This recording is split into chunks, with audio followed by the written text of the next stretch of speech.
की जय, बांके बिहारी लाल की जय।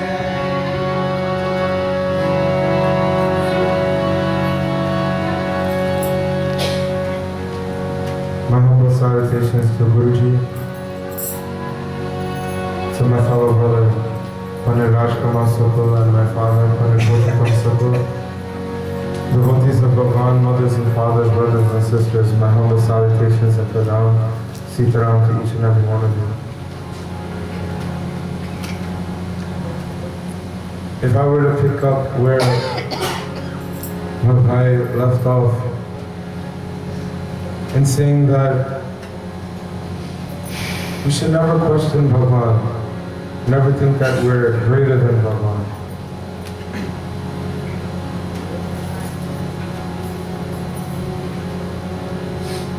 And we should always remember to call his name. Chanting the name of Bhagwan is the greatest salvation there is. Ved Vyasji portrays to us vividly in the Shreemad Bhagvatam.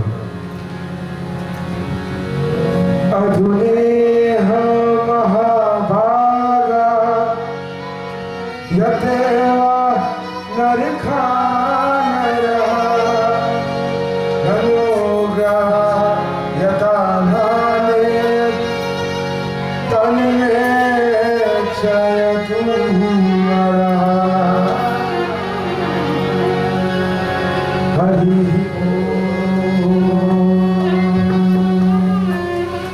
As we've heard the previous nights in the Shreemad Bhagvatam, a great conversation struck between King Parikshit, who I mentioned about 2 nights ago in Katha, and Shukadevji, who is Shukadevji, the son of Vedvyas, who has written all of the Vedas.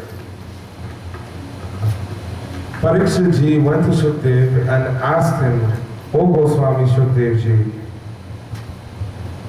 can you tell me how human beings may be saved from entering hellish conditions in which they suffer great pain? He asked this amongst other questions, and Shukdevji said, without a doubt, my child, I will tell you. Shukdevji replied, Swapane pi pasyanti hi chirnani shritaha. Shukdevji said that we should offer a portion of food to cows.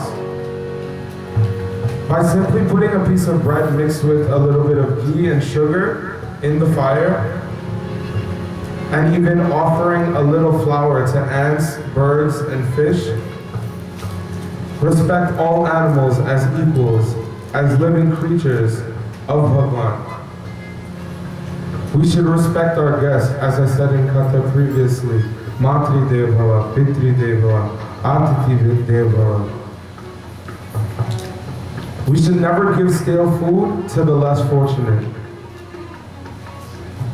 And when coming to Bhagwan to offer worship, to give salvation, we should never ask of any favors from Bhagwan. Instead, we should ask for his eternal blessings so that we may continue to come to his lotus-like feet and call his name. That is a gift, my dear friends, my dear devotees of Bhagwan. Being able to see God, to see the Murti, to see the Mandir, the beautiful satsang, to hear it. Being able to walk to Mandir, to join in satsang is a gift that Bhagwan has given to us. So we should not ask for anything more than to continue in that. Bless me so that I am able to come to you, O Bhagwan. The best way to repent, according to Sanatana Dharma, is by chanting the Lord's name. Madhava Madhana Murari, Madhava Madhana Murari.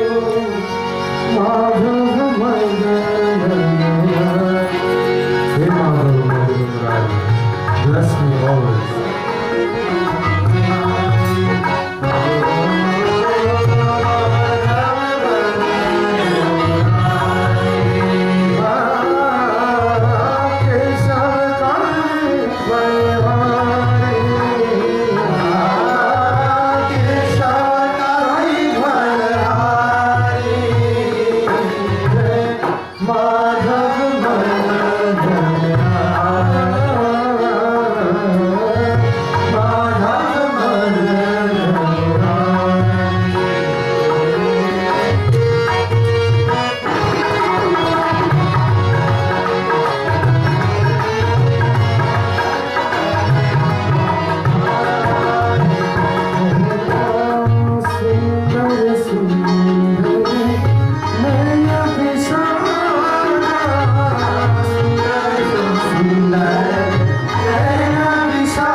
Chanting the Lord's name, it is the most greatest blessing we can do in this life.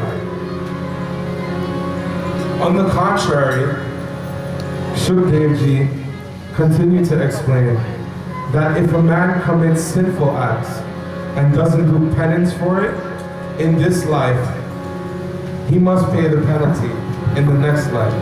The great saying goes, what you sow, so shall you reap. And Shukdev Ji continued by saying and giving examples to Parikshit Ji. Sinful acts such as sexual intentions enter the mind through the eyes or the ears. You see it or you hear it. However, one who restrains from using these vital organs is considered saintly. Shukdev Ji gave Parikshit Ji the example of a very historic story in the Shreemad Bhagvatam. The story of Ajaamil.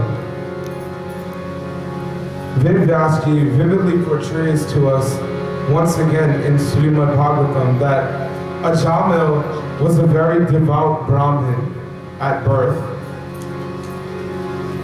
He had so much bhakt and love for Bhagwan. He always did God's work. He always gathered in satsang. He did his prayers. He did tap and jap. He went to the garden into the woods, the jungle every morning and picked flowers and leaves to do worship to Bhagwan. He had great control over himself. He was a very truthful person, pure at heart. Such a bhakt of the Lord Ajaamil was. One day, as Ajaamil was walking into the woods to pick flowers and leaves for worship that morning, he came across a young man and a young woman in amorous play. What I mean by that are the sinful acts that I mentioned earlier. When Ajaamil saw this, lustful desires were aroused in Ajaamil. He lost all control over himself and became so attracted to the woman that he fell in love with her. Ajaamil took this woman home, and in doing so, he forsook his lawful, beautiful wife for this same woman. It so turns out that this woman, whose name was Ganika, was of low caste. She was a prostitute and was possessed with all evil habits and evil thoughts. She only did evil things. Nevertheless, Ajaamil dedicated his life to her, forsaking all his good that he's done thus far and replacing it with only evil. A man who was so versed in the scriptures, truthful, pure, gave up all of his fortune, all of his wealth, just to please this woman. And eventually, when his entire being was gone, he himself took to earning his living by doing evil deeds, by doing dishonest things, and picked up even more bad habits than Ganika herself. People in the village began to fear Ajaamil because of how evil he had become. Many years of his life passed in this evil way, continuing in these evil habits with his wife, Ganika, his new wife, of course. Ajaamil and Ganika had 9 sons within that time. and Ganika became pregnant once again. At this time, as Ajaamil had an entire family to take care of, one day he went into the jungle, into the woods to catch game to feed his family. He left his wife Ganika at home with the 9 kids, and being pregnant, she was struggling to keep up with all of them. At the same time, there was a group of saints and sages that were coming from a distance, and they were in the same area as Ajaamil's home. Also in that same area of evil doings, there was a group of bad boys, like hoodlums, that were hanging out on the street. And these young boys also were up to no good. They had all evil thoughts and did evil things.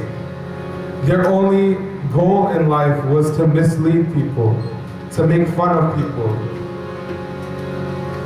They had no intentions of doing good. At the same time that the saints and sages were passing, it was getting dark, it was getting late, and they've been traveling for quite some time now. They were very tired and hungry. They were looking for somewhere where they could rest for the night, where they can be fed some good bhojan, where they can sit and chant the name of the Lord, a divine place that they would feel comfortable in chanting the name of Bhagwan.